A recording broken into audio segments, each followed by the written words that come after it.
datang Ibu di kelas Ibu hamil. Mari Ibu, silahkan registrasi dulu ya. Oh iya. Silakan Ibu.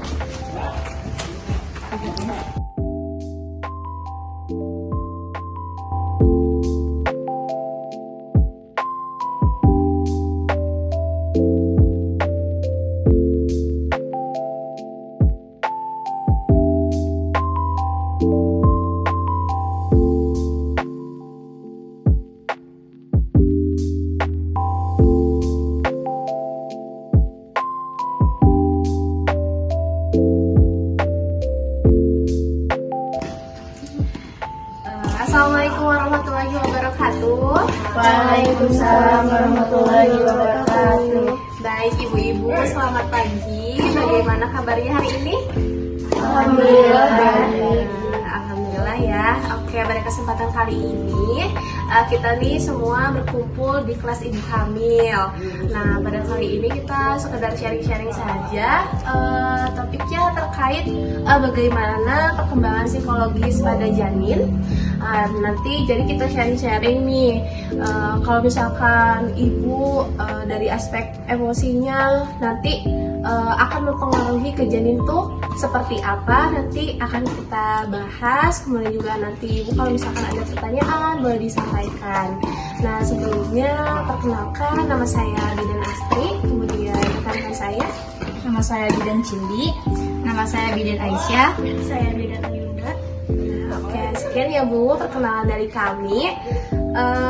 Nanti jika ada yang kurang mengerti dari apa yang kami sampaikan, Ibu boleh langsung disampaikan saja Ibu ya.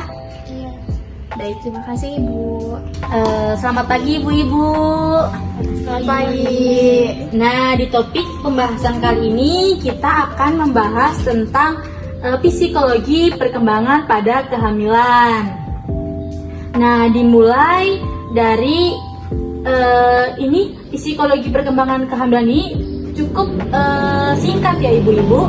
Dimulai dari 270 hari sampai dengan 280 hari, dimana sejak pembuahan sampai dengan kehamilan. Untuk waktunya sekitar 9 bulan ya ibu-ibu. Nah ibu-ibu, sekarang ada yang ingin ditanyakan mengenai tentang psikologi perkembangan kehamilan? Saya Bu, saya mau nanya. Tadi kan Ibu bilang ada perkembangan janin ya. Kalau perkembangan janin dalam kehamilan itu seperti apa ya Bu?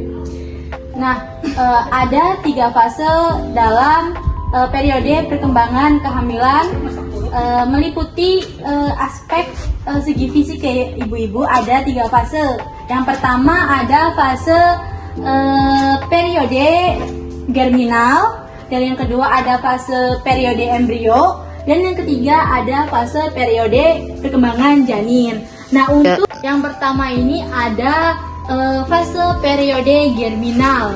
Nah, fase periode germinal ini adalah tahap awal pembuahan dari sel telur bertemu dengan sel sperma. Nah, bisa disebut juga kayak fertilisasi gitu ibu-ibu. Nah, yang kedua ada fase embrio. Nah, fase embrio ini zigot berkembang menjadi embrio. Nah, untuk rentang waktunya akhir dari 2 sampai 8 akhir minggu. Nah, ditandai dengan adanya perkembangan pada organ tubuh, terus ada perkembangan pada sistem pernapasan, pencernaan, dan syaraf. Nah, ibu-ibu, di perkembangan periode embrio ini terjadinya diferensiasi. Apa itu diferensiasi? Yaitu proses pematangan sel, di mana sel berkembang menjadi sel dengan jenis fungsi tertentu ibu-ibu. Nah, tentunya ada yang ketiga, itu ada periode janin. Nah, merupakan fase perkembangan sebelum kelahiran yang dimulai 2 bulan setelah proses pembuahan. Nah, itu nanti dia akan tumbuhnya kayak otak gitu, pertumbuhan otak gitu ibu-ibu. Jadi dari sini apakah ada yang bisa dipahami atau ada yang tanyakan? Bisa ibu-ibu tanyakan. Sudah Bu Bidan. Nah baik, kalau sudah paham, sekian ya ibu-ibu dari penjelasan saya. Terima kasih ibu-ibu. Sama-sama. Terima kasih Bu Bidan. Oke, baik Ibu-Ibu, setelah tadi ya udah ada beberapa hal yang sudah disampaikan oleh Bidan Aisyah. Nah, kemudian saya juga akan agak sharing sebentar ya mengenai apa saja aspek perkembangan psikologi yang terjadi pada masa kehamilan. Yang pertama itu ada aspek kognitif. Nah, aspek kognitif ini adalah aspek perkembangan psikologi mengenai belajar dan juga mengingat pada bayi saat masih dalam kandungan.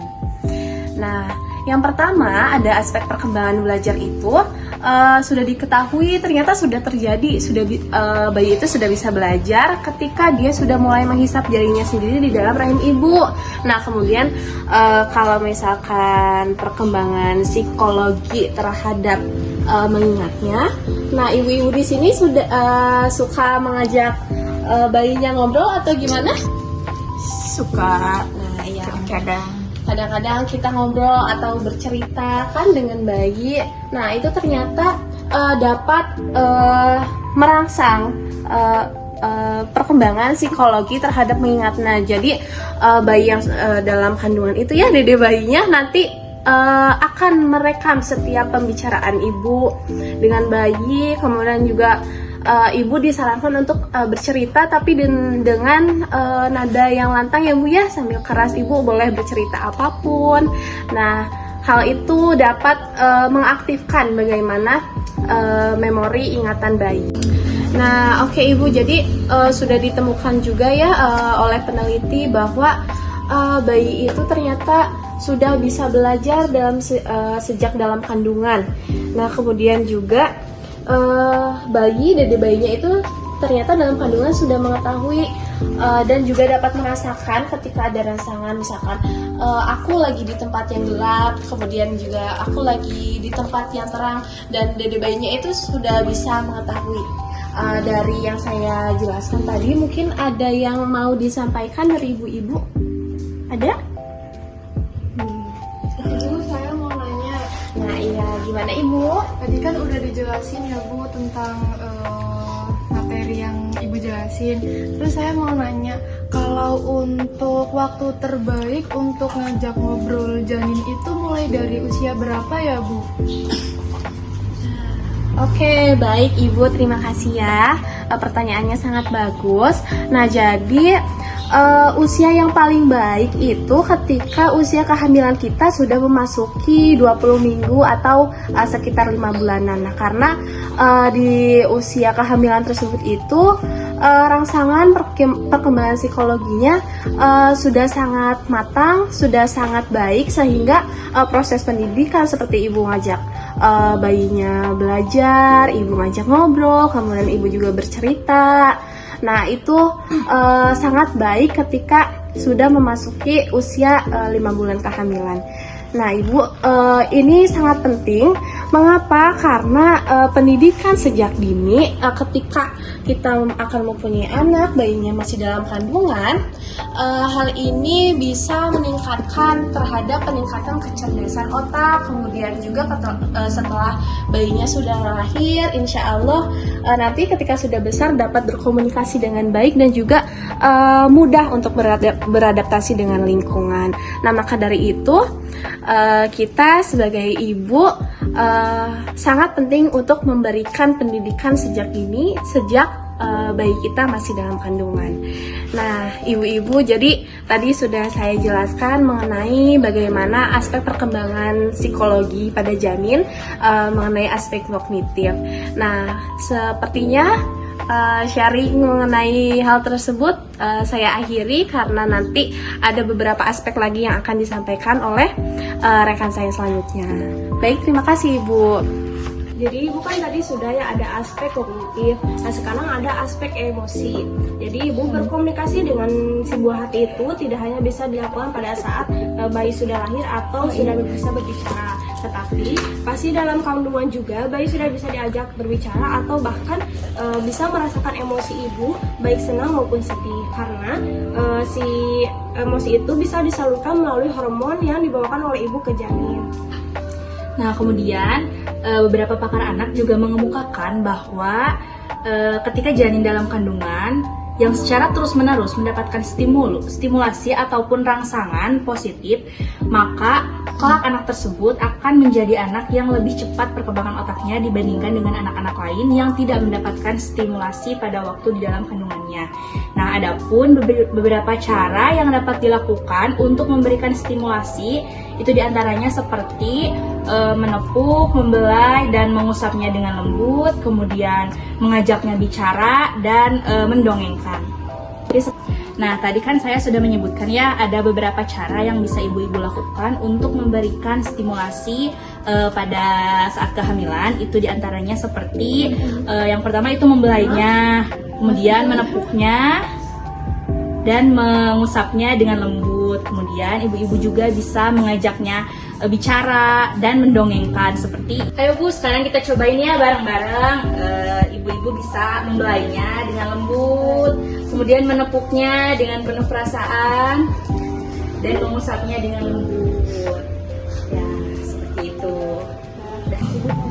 Baik Ibu, cukup mungkin dari kami cukup sekian ya sesi sharing-sharingnya mengenai psikologi perkembangan pada masa kehamilan.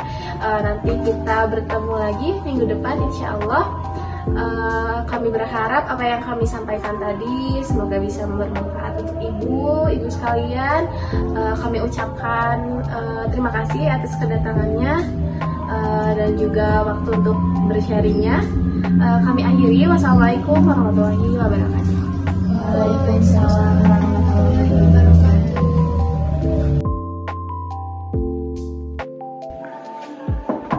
Assalamualaikum.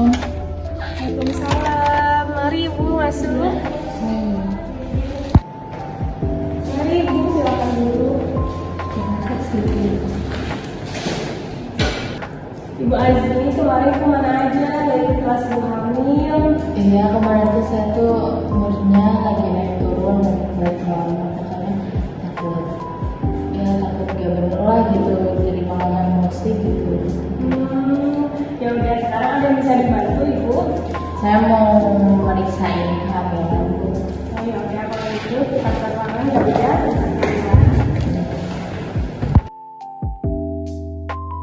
Alhamdulillah Ibu, untuk hasil pemeriksaannya tadi semuanya normal, tensi Ibu juga normal. Terus untuk perkembangan janinnya bertumbuh sesuai dengan usia kehamilan Ibu. Oh iya Ibu, alhamdulillah kalau baik-baik aja. Soalnya saya tuh akhir-akhir ini tuh emosinya lagi naik turun gitu ya Bu. Takutnya tuh ngaruh gitu ke bayinya kalau misalnya saya emosi. Itu sebenarnya ngaruh atau enggak Ibu? Oh jadi Ibu sedang merasakan seperti itu. Itu juga pasti berpengaruh Ibu, karena berkomunikasi dengan buah hati itu tidak hanya bisa dilakukan setelah bayi lahir atau bisa berbicara, tetapi pada saat dalam kandungan pun bayi sudah bisa merasakan, apalagi merasakan emosi ibu, karena biasanya dimulai sejak usia kehamilan 6 bulan itu, jadi sudah bisa merasakan emosi ibu baik senang maupun sedih melalui hormon yang ibu salurkan ke dalam janin. Nah, jadi ibu itu jangan stres atau emosi atau cemas yang berat, karena jika ibu mengalami kecemasan yang berat dan berkepanjangan sebelum atau selama kehamilan, kemungkinan besar mengalami kesulitan medis dan melahirkan bayi yang abnormal dibandingkan dengan ibu yang relatif tenang dan aman. Jadi dari goncangan emosi itu diasosiasikan dengan kejadian aborsi spontan, kesulitan proses lahir, kelahiran prematur dan penurunan berat, kesulitan pernapasan dari bayi yang baru lahir dan cacat fisik. Oh gitu ya Bu, jadi kalau misalnya saya stres tuh ngaruh ya ke bayinya gitu. Dikirain tuh enggak gitu. Oh jadi saya harus bisa kontrol emosi ya. Oh iya baik Ibu, terima kasih banyak. Kalau gitu saya pamit ya Ibu ya. Ya Ibu, sama-sama. Semoga sehat-sehat ya dari bayinya. Amin. gitu.